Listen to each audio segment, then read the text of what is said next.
Hello everyone! Kamusta? Laika here. So sa channel na to, pag-uusapan natin yung tungkol sa lifestyle, travels, self-improvement tips, and definitely personal finance. So sa ngayon, what's in my bag muna? Okay? Curious ako lagi na manood ng mga what's in my bag videos, no? Kahit na sobrang uso na niya sa YouTube, but mahilig talaga akong manood at interested akong malaman kung ano ba ang dinadala ng bawat tao sa kanilang bag. Ano ba yung mga items nila sa loob ng bag. Okay. So, ito yung bag na ginagamit ko kapag ako ay yung casual lang, gala-gala lang sa mall, ganun. So, iba pa yung teacher's bag. Yung bag na ginagamit ko pag pumupunta ng school or ng center. Okay. Alright. First item sa bag. Medyo malaki yung bag para marami ding madala, no? Okay, first item. Okay. Mirror. Okay, at meron siyang parang suklay na rin nakasama. Ang cute niya kasi. Yan, mura lang yan. Okay? And, syempre, meron tayong tissue. Okay.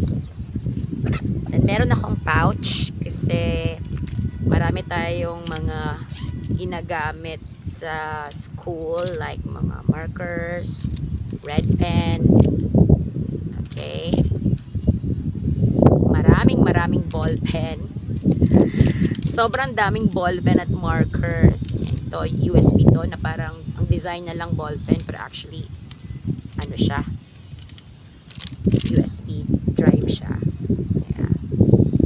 Okay, and then meron tayong glasses, pero walang grado to, ang forma lang. Okay, that's it. Okay, sa maliit na pouch. Next, sa red pouch naman natin, okay, para to sa mga kikay items. Okay, normally pag oily na tayo, gamitin natin to.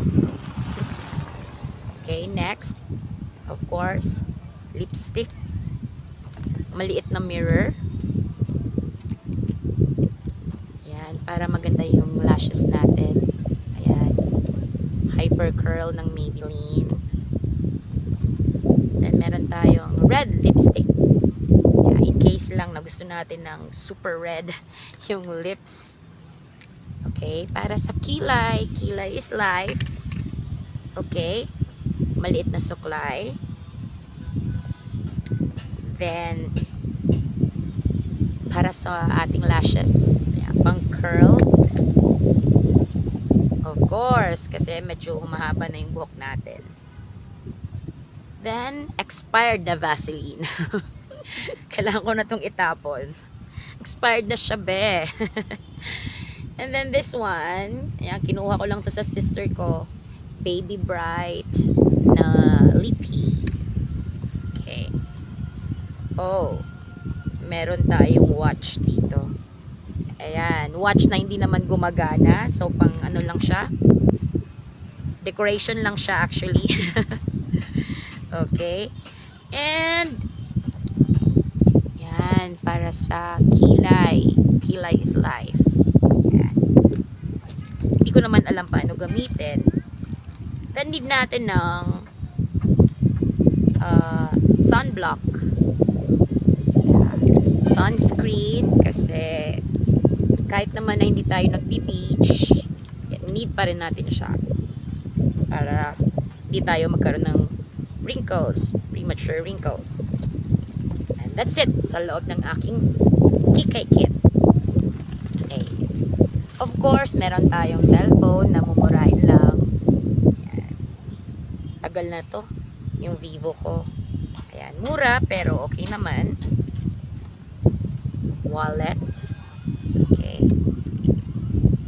Ayan. Walang pera. So, wag na nating tingnan kasi wala namang pera. Ayan. To-do list. Okay. Kakabili ko lang nito sa Vincom eh. So, may to-do list tayo para alam natin kung nagagawa ba natin yung dapat natin gawin sa isang araw. Ayan o. Oh, may mga sulat yan ha.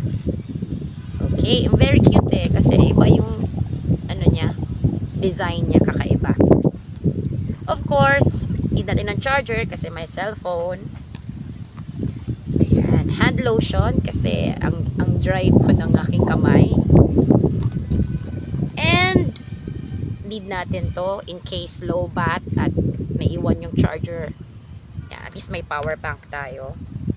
Kasi winter pa rin dito sa Vietnam, though hindi naman ganun kalamig na actually. Ayan, may dala lang akong scarf in case lang naman. Need ko na scarf. Okay.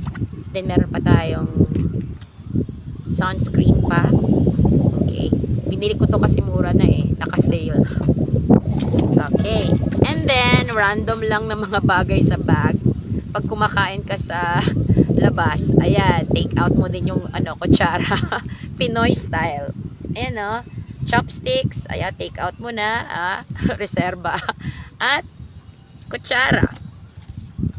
Yeah, kasi gumagamit sila ng chopsticks dito since Pinay ako.